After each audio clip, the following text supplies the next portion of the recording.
Hi, today's a bit of a different one. It's more of an opinion video. I've just come up to, or we've just come up to 10 videos in total now since the beginning of the channel. First off, I just want to say thank you so much to the 472 subscribers we've had so far. It's been a fun journey. I'll be honest, it's the first time I'm doing something like this. It's been a learning experience for me, not only for my Japanese, sort of subtitling and all of that, but also just getting into this kind of work and getting to know about all the work that Eevee does in more detail as well. So thank you so much for watching. I really appreciate it, and the team at Eevee in Osaka do as well. The main point of this video really was for me to very briefly touch upon a few things that I thought of as I've been making these videos over the last 2.5 months. And just to outline what and reflect on what I've thought, and then also to get your opinions and questions and things in the comments as well, would be great. One of the main things I've thought about as I've made these last 10 videos, I think one of the main things is how it affects both old and young. I don't really think I had many preconceptions about people who have these kinds of issues with hoarding and that kind of thing before I made these videos, but maybe I thought, somewhere in me I thought maybe it's more likely that it's for older people who have the time and the resources to order things online, and over time things pile up and they get worse and worse. So far it seems to be that is more so the case, that we do see it with the videos I've done so far anyway, that it affects hoarding and issues with it affects older people more so than young people. But then, for example, you've got the video with the young girl where the father passed away, and she was living in those conditions while the father was still around. So it made me think, it's not limited to just older people, and other members of family can get wound up in it as well. One other thing I guess is with Corona and everything, the amount of stories I've heard from people who have been buying things online just out of sheer boredom. They've been trapped at home, self-isolating at home for weeks, for months. In the UK's case, we had quite a long lockdown last year to begin with. That was the most serious one, and then we've been kind of yo-yoing in and out of lockdowns throughout. So people, especially people who've been working, who've managed to keep working from home, they just get bored, and I understand they buy things online and things pile up. And I can imagine that being the beginning of things getting a little out of control, if you don't keep on top of things. So it's an interesting time in that sense to see how these exceptional circumstances might change our behaviors, and we've basically all had, a lot of us have had an excuse to purchase potentially more than we need, more than, and just buy things out of boredom. So it'd be interesting to see if you've also experienced that. Maybe someone who's been a bit trigger happy on the mouse online with online shopping and things. Let me know in the comments below for sure. One thing that I was aware of when I embarked on these projects with Eevee was Japan's aging population.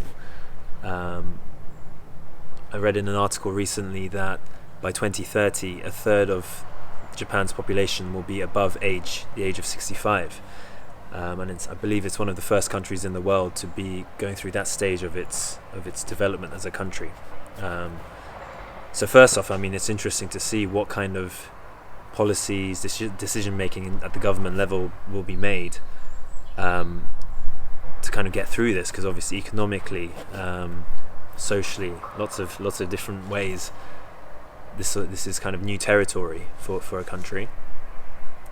But also, alongside with that, as you have more and more older people, as you can see from the videos, a lot of older people tend to have things from a long time ago, gifted items, clothes, things like that they just don't use, but they've been stored in the oshire, in the built-in closets for long amounts of time. and they might not be aware of cleaning services like Eevee. They might not have the financial means to hire people to clean things out for them. Maybe they don't have any family even that could help them with the process, especially if you're not used to using the internet, or maybe you've grown accustomed to just living by yourself and you don't really deal with people anymore. Who knows? There's lots of situations out there.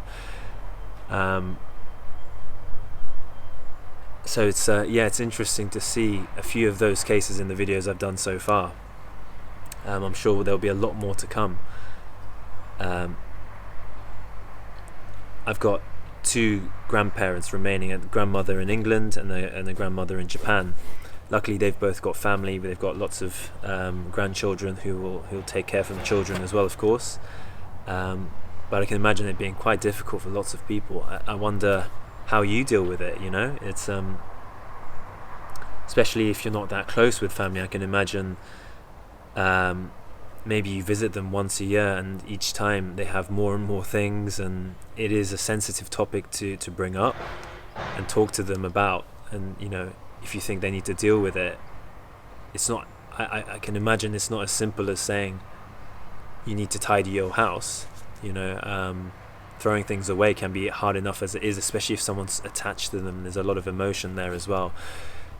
Let me know if you have situations like this. I can imagine there's a lot of different ways to deal, and a lot of different situations to deal with as well. So I'd be interested to hear your experiences. Just to talk about my own experiences, really. I'm guess because I'm part of the younger generation.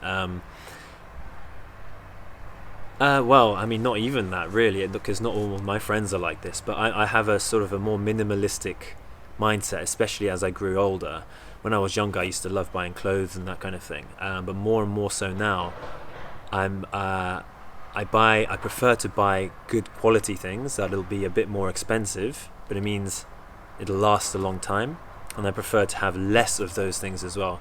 So it might mean I'm cycling through the same set of clothes more or less all the time.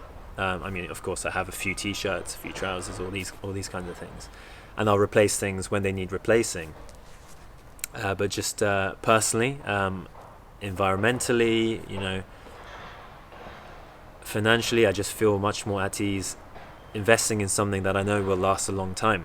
Now, I know that everybody has different situations, and not everybody can afford to buy a few more expensive things. Sometimes maybe it only works out that you can only afford to buy cheaper things and then replace them when you can, and everyone's in a different situation.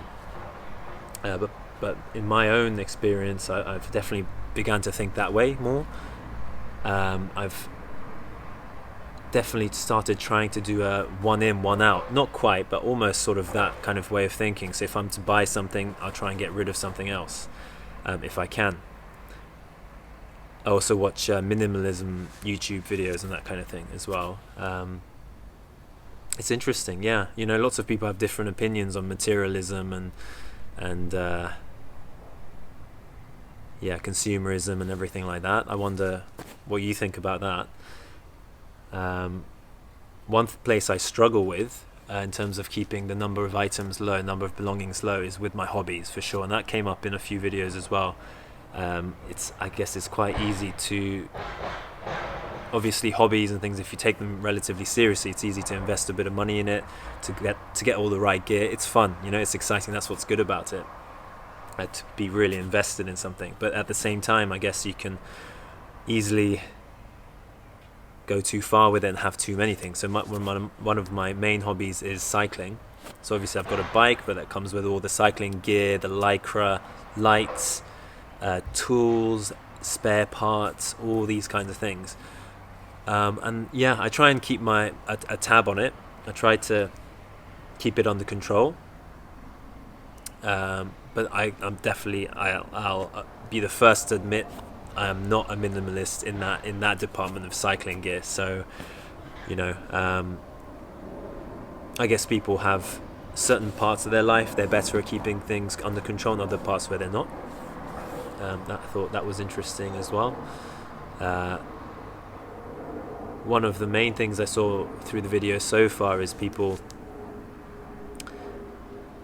I think once things get too far out of control, for example, we had the one of the homes where the gentleman was just sleeping on a pile of tissues in the living room, you know, and that really, you don't have space for anything else other than your seikatsu gomi. In other words, you're living just items from day-to-day living, you know, wrappers, bottles, food packaging, that kind of thing, and that's what starts piling up. And you know, you need that to survive, to eat, right? Food comes in packaging, liquids come in packaging, and if your house is already built up a lot of stuff, it's easy just to throw it on top of that and keep compounding it. So you know, depending on where you're at, your own personal circumstances, the way things pile up can be different as well. So that was another thing I was thinking about. One final point that making these videos made me think about, sorry about the construction over there, there's some construction in the park there, but one other thing I ended up thinking about is how can I help to kind of take the load off my grandparents, my grannies in Japan and England. You know, like my granny in Japan especially, she has a lot of things from the past. You know, it's almost like a typical case with Eevee, not in a bad sense, but in terms of storage spaces and things, she has a lot of things from a long time ago, old nice kimono and clothing items and gifted items, loads of things like that, nice, neatly stored. But regardless, I feel like there's a lot of it. A few years ago, my dad and I, we went up to where my granny in England lives, in the north of England, and we helped clear out her loft area, and we found things there from sort of World War II, you know, things my grandparents used to use, gas masks, old posters, all these kinds of, almost like a museum, which was really interesting to find out about all these things, the things they owned. And yeah, I guess it's that balance between keeping things that you have an emotional attachment to, but also acknowledging at some point that you don't use them, and having them in storage doesn't serve a purpose really either. And it's about that fine balance of not being pushy with older family members, you know, just going in and throwing everything away all willy-nilly. It's not about that, but having the physical means to help them. You want to be there for them, or I do want to be there for them if that's what they want, you know. So it kind of reminded me that, you know, helping out in any way that they need is also an important thing, that I can be of service to them. I can help them out if they want it. So that was another thing I thought of. And finally, the last thing I wanted to say was, hopefully you're finding the videos useful, you know. For those that have subscribed, again, thank you very much. Obviously, if you've been, the majority of the subscribers currently are Japanese, so if that means you've already seen the videos before in Japanese on the original channel and now you're just kind of recycling them, watching them over again, thank you very much. If it's for practicing English, amazing, and I hope it's useful for you. If you're first time here, I hope the video is interesting. The subtitles are easy to understand. You know, sometimes I feel like there's a lot being said, so it might be, I try my best to keep the subtitles on the screen for as long as possible, just to make it easy to read. But I'm open to all and any kinds of advice and suggestions and things like that. So I'm open-minded. So please do let me know.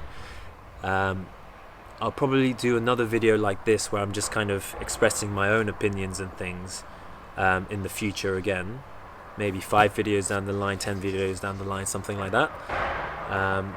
Hopefully it's interesting to you, just hearing from the horse's mouth my own opinions, and sort of, you know, culturally I have a different cultural background, so hearing the way I think about things as I progress through these videos as well. Please do let me know, as ever, if you've got any suggestions, if you've got any kind of videos you'd like to see. I'm in constant contact with the Eevee team in Osaka, and I'm sure they would be happy to collaborate and help and steer video in directions where we can make more videos that are more useful, potentially to a Western audience as well. So please don't hesitate to get in touch. I think that's about it. Thank you so much for watching. If you haven't yet, subscribe, like the video, and I will see you at the next one. Take care. ありがとうございます。